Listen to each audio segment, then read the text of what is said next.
जय श्री राधे कृष्ण। आप सभी का आपके अपने YouTube channel VK Mishra present में बहुत बहुत स्वागत है। आइए आज आप सब सुनेंगे शुक्ल प्रदोष व्रत की कथा।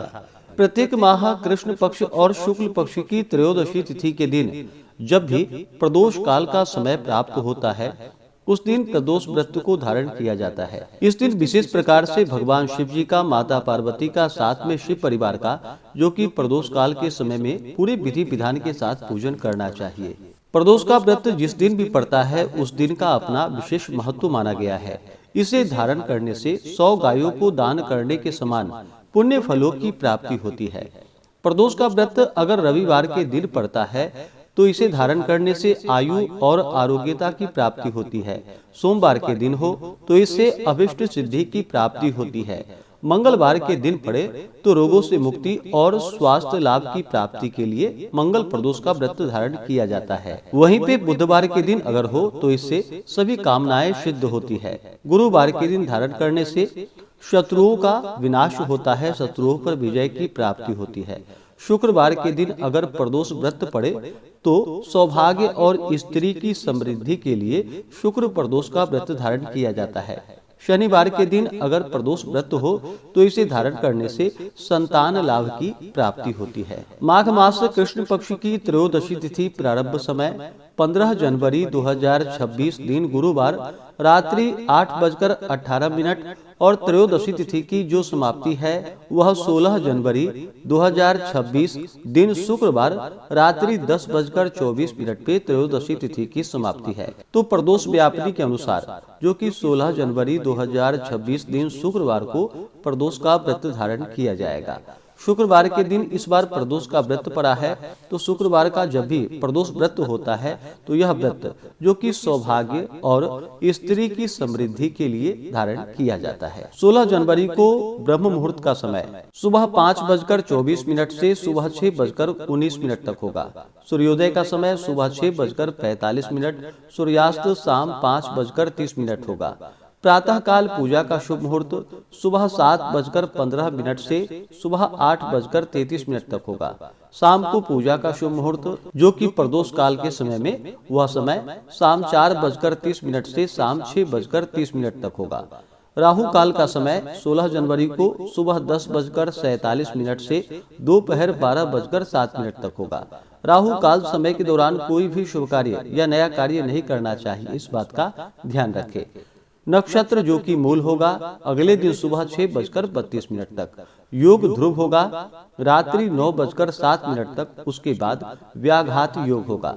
जो भी प्रदोष का व्रत धारण करते हैं उन्हें चाहिए कि त्रयोदशी तिथि के दिन जब भी प्रदोष काल का समय प्राप्त हो उस दिन प्रातः काल उठ करके स्नान आदि करके शुद्ध वस्त्र धारण करे, भगवान सूर्य नारायण को अर्घ्य प्रदान करे और व्रत का संकल्प ले।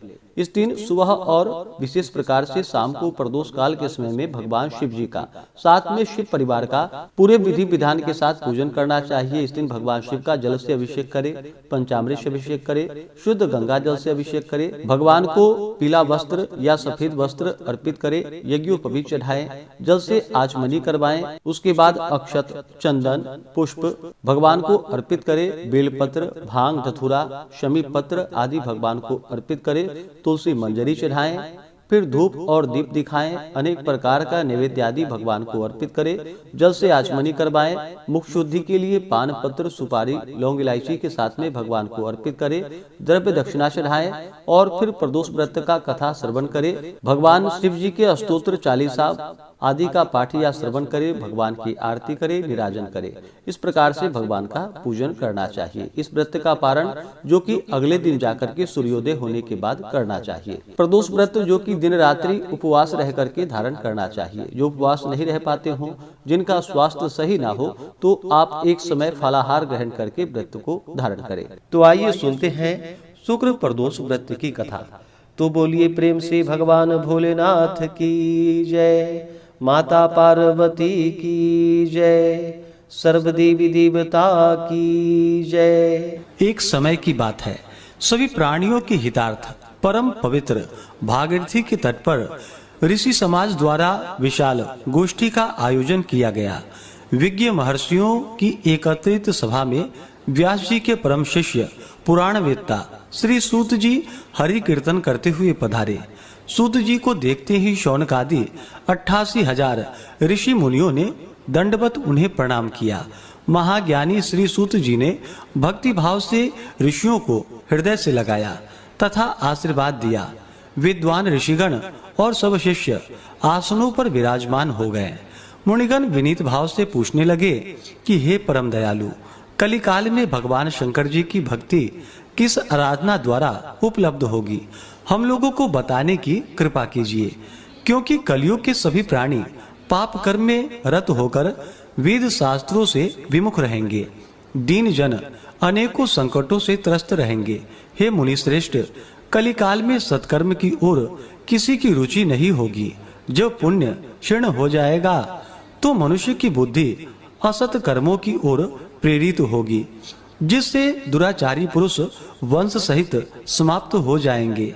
इस अखिल भूमंडल पर जो मनुष्य ज्ञानी होकर ज्ञान की शिक्षा नहीं देता, उस पर परमपिता परमेश्वर कभी प्रसन्न नहीं होते हैं।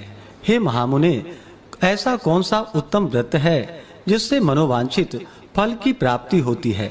कृपा कर यह बतलाइए। ऐसा सुनकर दयालु हृदय श्री सूत जी कहने लगे कि हे श्रेष्ठ मुनियों तथा शौनक जी, आप धन्यवाद के पात्र हैं। आपके विचार सराहनीय हैं एवं प्रशंसनीय हैं। आप वैष्णवों में अग्रगण्य हैं, क्योंकि आपके हृदय में सदा ही परहित की भावना रहती है। इसलिए हे शौनकादि ऋषियों, आप सुनो, मैं उस व्रत को तुमसे कहूंगा जिसके करने से सब पाप नष्ट हो जाते हैं।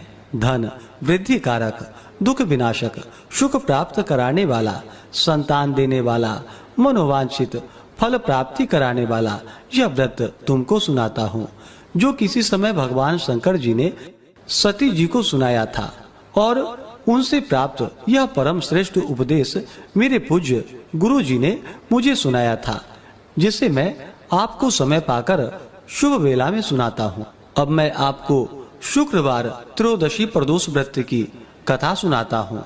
इस व्रत की पूजा विधि अन्य प्रदोष व्रत के ही समान है। इसमें श्वेत रंग की खीर जैसे पदार्थ का ही सेवन करने का विशेष महत्व होता है। श्री सूत जी बोले, प्राचीन काल की बात है। एक नगर में 3 मित्र रहते थे। तीनों में ही घनिष्ठ मित्रता थी। उनमें से एक राजकुमार, दूसरा ब्राह्मण पुत्र, तीसरा सेठ पुत्र था। राजकुमार व ब्राह्मण पुत्र का विवाह हो चुका था। सेठ पुत्र का विवाह के बाद गौना नहीं हुआ था। एक दिन तीनों मित्र आपस में स्त्रियों की चर्चा कर रहे थे। ब्राह्मण पुत्र ने नारियों की प्रशंसा करते हुए कहा कि नारीहीन कर भूतों का डेरा होता है। सेठ पुत्र ने जब यह वचन सुना तो अपनी पत्नी को लाने का तुरंत निश्चय किया।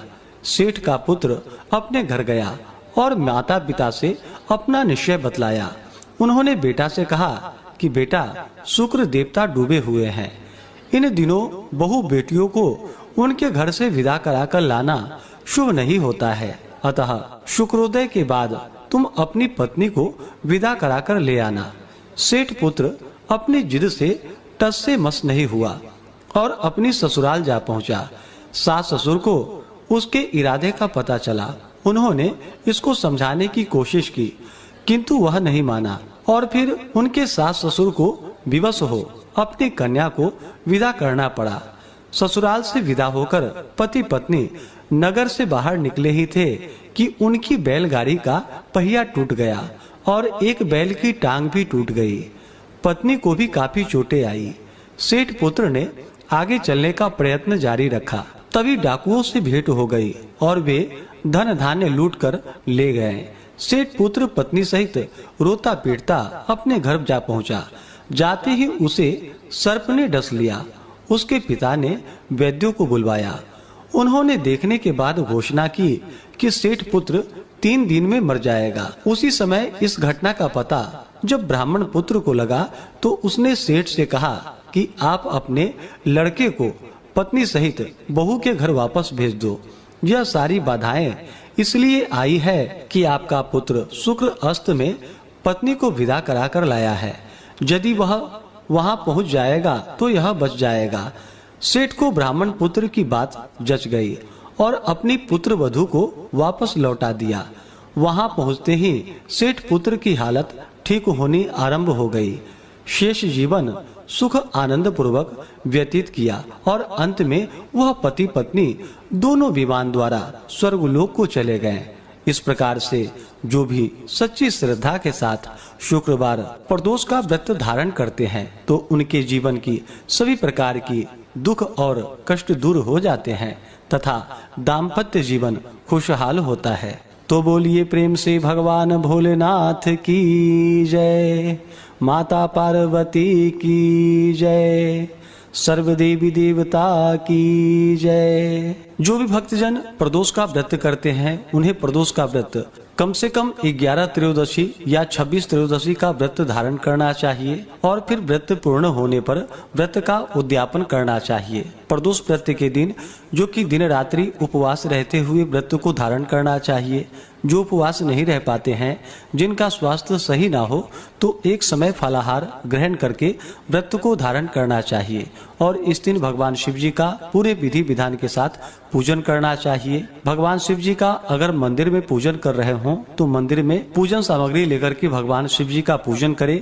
नहीं तो घर पे अगर पूजन करते हो तो घर पे भगवान के पूजन के लिए एक चौकी लगा करके चौकी पे भगवान शिव जी के लिए सफेद वस्त्र और माता पार्वती के लिए लाल वस्त्र बिछा करके उनकी फोटो या प्रतिमा को स्थापित करके मंडप को 5 रंगों से सजाना चाहिए और एक आसन लगा करके कुशा का आसन लेकर के पूर्व या उत्तर दिशा की ओर मुख करके बैठना चाहिए। तिलक धारण करनी चाहिए। एक दीप प्रज्वलित करके सबसे पहले भगवान गणेश जी का पूजन करना चाहिए। भगवान गणेश प्रथम पूजनीय हैं।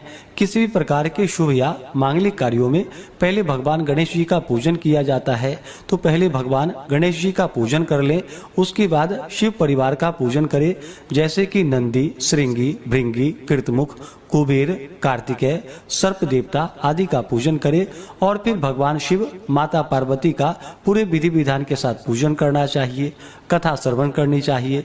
भगवान शिव जी के स्तोत्र चालीसा आदि का पाठ या श्रवण करना चाहिए। व्रत के दौरान व्रती को किसी के ऊपर क्रोध नहीं करनी चाहिए। अपने मन में किसी के प्रति ईर्षा या द्वेष का भाव नहीं लाना चाहिए। इस दिन ओम नमः शिवाय या श्री उमा महेश्वराभ्याम नमः इन मंत्रों का जप करना चाहिए। स्त्रियां केवल नमः शिवाय नाम जप करें, इससे पुण्य फलों की प्राप्ति होती है। और जब भगवान शिव, देवादिदेव महादेव प्रसन्न होते हैं तो अपने भक्तों के सभी प्रकार के दुख और कष्टों को दूर कर देते हैं तथा सुख और समृद्धि का आशीर्वाद प्रदान करते हैं। तो बोलिए प्रेम से भगवान भोलेनाथ की जय, माता पार्वती की जय, सर्व देवी देवता की जय। तो आशा करता हूँ कि यह जानकारी आपको अच्छा लगा हो।